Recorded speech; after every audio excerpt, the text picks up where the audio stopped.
अच्छा, आज हम एक और क्वेश्चन सॉल्व करेंगे और वो है आपके पास अक्टूबर-नवंबर 2019 पेपर 1-3 और क्वेश्चन नंबर 6 और ये क्वेश्चन भी काइनेमेटिक्स से रिलेटेड है।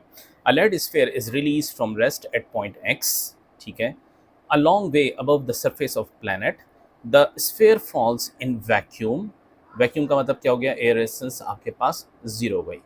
After a time of 4 seconds, it has fallen through a vertical distance of 3 meters. ये आपके पास एक इंफॉर्मेशन दी है उसने। उसने क्या कहा कि आपके पास 4 सेकंड गुजरने के बाद उसने जो वर्टिकल डिस्टेंस ट्रेवल किया वो 3 मीटर्स किया। Assume that the acceleration of free fall is constant. How far will the sphere have fallen from point X at a time of 20 seconds after its release? तो पहले late से आपके पास ये कोई line जो है, ये पॉइंट आपके पास x को रिप्रेजेंट कर रही है जहाँ से हमने स्फीयर को रिलीज़ किया था और ये रहा हमारे पास स्फीयर, ठीक है। और जब हमने इसको रिलीज़ किया था तो यहाँ क्वेश्चन के अंदर भी लिखा हुआ है आपके पास कि फ्रॉम रेस्ट। तो फ्रॉम रेस्ट, अच्छा, तो फ्रॉम रेस्ट का मतलब ये हो गया कि आपके पास initial speed u is equals to 0 a long way above the surface of a planet. अच्छा, अब यहाँ पर ये इसने जो वर्ड प्लैनेट का यूज़ किया है, इससे उसने आपको हिंट दिए हैं कि ये प्लैनेट अर्थ नहीं है, नॉट नेसेसरली अर्थ हो, ठीक है, जिसकी वजह से आप acceleration of due to gravity की वैल्यू 9.81 नहीं ले सकते, ठीक है। उसके बाद उसने क्या कहा कि after 4 second it has fallen through a vertical distance of 4 metre. तो आपके पास ये तकरीबन लेट से ये यहाँ पे था और उस वक्त जो है आपके पास है, मेरा स्फेयर किधर चला गया? लेट से ये मेरा स्फेयर था, ठीक है, और u इज़ इक्वल्स टू 0, ठीक है, और मेरे पास ये स्फेयर की पोजीशन आपके पास ये है, ठीक है, जब आपके पास टाइम जो है वो 4 सेकंड्स पे पहुंचा, ठीक है, और ये जो डिस्टेंस ट्रेवल हुआ है ये आपके पास उसने कितना बताया कि यहाँ से यहाँ तक का जो डिस्टेंस है वो मेरा बेटा आपके पास 3 मीटर्स है, ठीक है। फिर उसने कहा कि आपके पास एयर रेजिस्टेंस 0 है, ठीक है, एयर रेजिस्टेंस मीन्स नेग्लिजिबल है, नॉट 0 है, नेग्लिजिबल है, जिसकी वजह से acceleration of free fall constant है। How far will the sphere have fallen from point X at a time of 20 seconds, ठीक है, पॉइंट एक्स से यानी यहाँ से 20 सेकंड के बाद, लेट से 20 सेकंड के बाद ये यहाँ इस पोजीशन में होगा, ठीक है, तो उस वक्त टाइम 20 सेकंड्स गुजर चुके होंगे और ये आपके पास ये होगा, तो उसने यहाँ से यहाँ तक आपके पास कितना डिस्टेंस ट्रेवल किया है वो आपसे पूछ रहा है, ठीक है। तो लेट से आपके पास हम ये पोजीशन बनाते हैं इसकी कि ये आपके पास यहाँ पे था, ठीक है, स्फीयर, ठीक है, और ये डिस्टेंस वो आपसे कह रहा है कि ये डिस्टेंस आप बता दीजिए और इस डिस्टेंस को आप s is equals to question mark लिख दें और उस वक्त जो टाइम आपके पास था वो t इज़ इक्वल्स टू आपके पास 20 सेकेंड्स लिखा हुआ है, ठीक है। ये आपके पास सिनेरियो है। अच्छा, अब मैं इस क्वेश्चन को दो तरीके से जानबूझ के करूँगा। एक लंबा मेथड है जो आपको ओ लेवल्स के बच्चे जो अभी तक स्ट्रगल कर रहे हैं इक्वेशन ऑफ मोशंस को अप्लाई करने में, तो उनको ज़रा अच्छा क्लियर अंडरस्टैंडिंग हो जाएगी कि बेटा मैं अगर इसका वेलोसिटी टाइम ग्राफ बनाऊँ, आपको बिल्कुल ओ लेवल्स के तरीके से आपको समझाता हूँ कि ये आपके पास वाई एक्सिस पे वेलोसिटी है और एक्स एक्सिस पे आपके पास टाइम है, और चूँकि उसने कह दिया है कि acceleration of free fall is constant, तो कांस्टेंट एक्सेलरेशन का जो आपके पास वेलोसिटी टाइम ग्राफ होता है वो आप सबने ओ लेवल से पढ़ा हुआ है, वो स्ट्रेट लाइन आपके पास हो, ठीक है। इट फॉल्स फ्रॉम रेस्ट, तो मैंने ओरिजिन से ग्राफ स्टार्ट किया। उसके बाद इसने क्वेश्चन के अंदर क्या कहा, उसने क्वेश्चन में ही कहा है कि आपके पास जब टाइम 4 सेकंड आपके पास गुजरे, लेट से ये आपके पास ये टाइम जो है ये आपके पास है 4 सेकंड्स, ठीक है, और मैं यहाँ से एक लाइन ड्रॉ कर देता हूँ, ठीक है।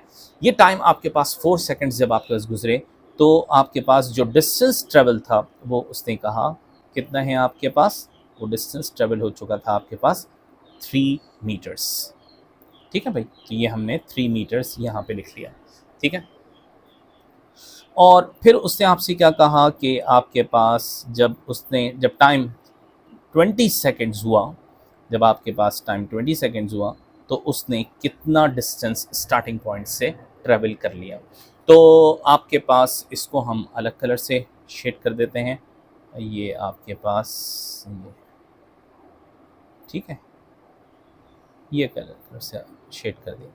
नाउ मेरा बेटा, अब आपके पास यहाँ पर वेलोसिटी टाइम ग्राफ है। आपको एक्स एक्सिस पे एक चीज़ तो ये डिस्टेंस ट्रेवल्ड भी आपको मालूम करना है कि ये आपके पास एस की वैल्यू टोटल यहाँ से स्टार्ट से लेके एंड तक डिस्टेंस ट्रेवल कितना हुआ, यानी ग्रीन और येलो शेडेड रीजन दोनों के अंदर आपके पास टोटल डिस्टेंस कितना था। लेकिन येलो शेडेड रीजन का आपको अगर मालूम है 3 मीटर्स और ग्रीन शेडेड रीजन का आपको पता लग जाए तो आपके पास टोटल डिस्टेंस आ जाएगा, आप सिंपली ऐड कर देंगे। अब अगर हम ओ लेवल से काम करें तो मेरा बेटा एक काम जो हमारे पास हो सकता है वो ये है कि हमारे पास area under the velocity time graph is equals to distance travelled, ऐसा ही है। तो हमारे पास एक्सेलरेशन भी नहीं है और हम एक्सेलरेशन अगर निकालना चाहें तो वो भी नहीं निकाल सकते। हम एक काम ही करते हैं, हम ओ लेवल स्टैंडर्ड पे काम करके इस वाले शेडेड रीजन को सबसे पहले कंसिडर कर रहे हैं। इसके अंदर अगर हम मेरे पास देखें तो इनिशियल आपके पास वेलोसिटी 0 है और टाइम 0 है, ठीक है, और मेरे पास यहाँ पर टाइम है और ये मेरे पास डिस्टेंस है, और मैं यहाँ से आपके पास ये वेलोसिटी मेरे पास नहीं है, मैं ये वेलोसिटी निकालना चाहता हूँ, ठीक है। तो अब हमारे पास area under the velocity time graph is equals to distance travelled. तो मैं पहले सबसे पहले यहाँ पे लगा देता हूँ कि आपके पास एस इज इक्वल्स टू, यानी distance travelled is equals to half base into height. Base कितना है 4 और हाइट मेरे पास नहीं है। नाउ डिस्टेंस ट्रेवल्ड कितना है बेटा 3 मीटर, तो मैं एस को मिटा के 3 लिख देता हूँ। अगर हम इसको सॉल्व करें, हाइट जो है हमारे पास जो आएगी वो ये होगा बेटा, वो ये कुछ वेलोसिटी होगी v, ठीक है। तो यहाँ पे मैं h को मिटा के और यहाँ पर अपना v लिख देता हूँ, this is my velocity. Now इसको अगर मैं सॉल्व करूँगा तो मेरे पास बेटा जो वेलोसिटी आ जाएगी वो आ जाएगी 3/2, यस 3/2, यानी 1.5 मीटर्स पर सेकेंड मेरे पास ये वेलोसिटी आ जाएगी, ठीक है। अब मेरे पास ग्रेडियंट कांस्टेंट है, इस लाइन का ग्रेडियंट कांस्टेंट है, मेरे पास इस पॉइंट की वेलोसिटी आ गई, मेरे पास इनिशियल वेलोसिटी आ गई, मेरे पास टाइम आ गया। क्या मैं एक्सेलरेशन निकाल सकता हूँ v minus you upon T से? तो अगर एक्सेलरेशन का मैं फॉर्मूला लगाऊं तो एक्सेलरेशन का formula is equals to delta v upon delta t, ठीक है। अच्छा, इनिशियल वेलोसिटी आपके पास 0 थी, फाइनल वेलोसिटी आपने अभी निकाली है 1.5, तो 1.5 माइनस 0 अपॉन टाइम उसने कितना लिया है 4 सेकेंड, तो 1.5 डिवाइड बाय 4 जब हम करेंगे तो आपके पास देखो आंसर आया 0.375 मीटर पर सेकेंड स्क्वायर। अच्छा बेटा, अब ये सिर्फ आपको विजुअलाइज कराने के लिए, देखो ये एक लेंदी वर्किंग है, हमें ये सारा काम एक इक्वेशन ऑफ मोशन से मिल जाता है। और वो इक्वेशन ऑफ मोशन मेरा बेटा अगर तुम देखो तो तुम्हारे पास इक्वेशन ऑफ मोशन के हिसाब से बात करो और इसी रीजन के अंदर तो हमारे पास देखो टाइम मौजूद है, मेरे पास इनिशियल वेलोसिटी 0 मौजूद है, मेरे पास डिस्टेंस ट्रेवल मौजूद है, ठीक है। मैं इसको लिख लेता हूँ आपके पास ताकि आपको समझने में आसानी हो। देखो मेरे पास डिस्टेंस ट्रेवल्ड कितना है 3 मीटर्स, ठीक है, मेरे पास टाइम कितना है 4 सेकेंड्स, ठीक है, और मेरे पास initial velocity start from rest 0 है और मुझे एक्सेलरेशन फाइंड आउट करनी है। अगर हम इन सारे चीज़ों को देखें, जो अवेलेबल इन्फॉर्मेशन जो भी मैंने आपके सामने पर्पल कलर से लिखी है, अगर इस इन्फॉर्मेशन को हम देखें तो हमारे पास इक्वेशन ऑफ मोशन जो सबसे बेस्ट फिट रहेगी वो रहेगी s is equals to u t plus half a t square. Distance आपके पास है 3, स्टार्ट फ्रॉम रेस्ट, तो बेटा u 0 हो गया, ये पूरा फैक्टर 0 हो गया, तो यहाँ पे मैं 0 पुट कर देता हूँ, प्लस 1/2 एक्सेलरेशन मुझे निकालना है, टाइम 4 सेकेंड्स है, 4 का स्क्वायर। इसको जब आप सॉल्व करेंगे तो आपके पास एग्जैक्टली 0.375 मीटर्स पर सेकेंड स्क्वायर, वही एक्सेलरेशन बेटा देखो आ रही है इससे और इस लेंदी वर्किंग से, ठीक है। तो आपको अब बात समझ में आ गई होगी कि देखो ये हमें इक्वेशन ऑफ मोशन से हमारा काम आसान हो जाता है, ठीक है ना, तो ये डरने वाली चीज़ नहीं है। अब मेरा बेटा अब फिर हम ओ लेवल्स पे चलते हैं, वापस स्विच करते हैं ओ लेवल्स पे और ओ लेवल्स के लेंदी मेथड को हम कंटिन्यू करते हैं इस सवाल को सॉल्व करने में, ठीक है। अच्छा, ये मैं लाइन लगा देता हूँ ताकि ओ लेवल्स अलग रहे। अब ओ लेवल्स पे चलते हैं और ओ लेवल्स से मेरा बेटा तुम ये देखो कि तुम्हारे पास इस लाइन का जो ग्रेडियंट है वो तुम्हारे पास एक्सेलरेशन है, वो तुमने निकाल ली है। ठीक है, तुम्हारे पास यहाँ का टाइम भी आ गया है। ठीक है, अब जो तुम निकाल सकते हो वो ये कि यहाँ की वेलोसिटी निकाल सकते हो इस पॉइंट पर। ठीक है, और हाफ बेस इंटू हाइट से तुम एरिया अंडर द ग्राफ निकाल सकते हो। ठीक है, तो हम चलते हैं क्या निकालने के लिए, वेलोसिटी इस पॉइंट की, ये इस पॉइंट की हम वेलोसिटी निकालने के लिए जा रहे हैं। वो कैसे निकालेंगे, अगेन एक्सेलरेशन का फॉर्मूला लगाते हैं y2 minus y one upon x2 minus x1 पे। तो अब जो टाइम लेंगे वो हम 20 सेकेंड्स का लेंगे। ठीक है, तो अगेन एक्सेलरेशन का formula delta v upon delta t। ठीक है, फाइनल वेलोसिटी हमें निकालनी है और नीचे लिख लेते हैं। एक्सेलरेशन इस दफ़ा हमारे पास है 0.375, फाइनल वेलोसिटी हमें निकालनी है, इनिशियल वेलोसिटी हमारे पास 0 थी और इस दफ़ा टाइम हमने ले लिया है 20 सेकेंड्स। तो मेरा बेटा 20 को 0.375 से जब आप मल्टीप्लाई करेंगे तो अब आपके पास जो फाइनल वेलोसिटी आ जाएगी वो आ जाएगी 7.5 मीटर पर सेकेंड। तो इस वेलोसिटी को हम लिख लेते हैं, कितना था, 7.5 मीटर्स पर सेकेंड। ये वेलोसिटी आ गई मेरे पास। अब आपके पास क्या हो गया, ये देखो, ये तुम्हारे पास डिस्टेंस निकालना है टोटल। ठीक है, यहाँ से यहाँ तक का। तो अब तुम क्या लगा दोगे, area under the velocity time graph is equals to distance travelled. तो एरिया अंडर द ग्राफ का फॉर्मूला अगेन लगा दो और आपके पास क्या होगा, area under the graph s is equals to half base कितना है 20 और हाइट कितनी है 7.5।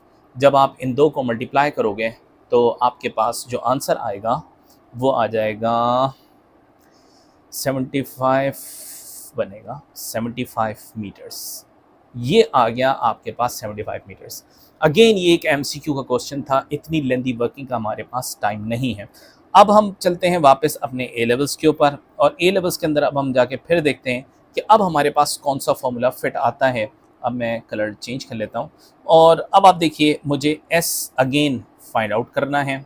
ठीक है, और मेरे पास एक्सेलरेशन अब आ गई है 0.375। ठीक है, और मेरे पास टाइम है 20 सेकेंड्स और मेरे पास स्टार्ट फ्रॉम रेस्ट था तो u इज़ इक्वल्स टू 0।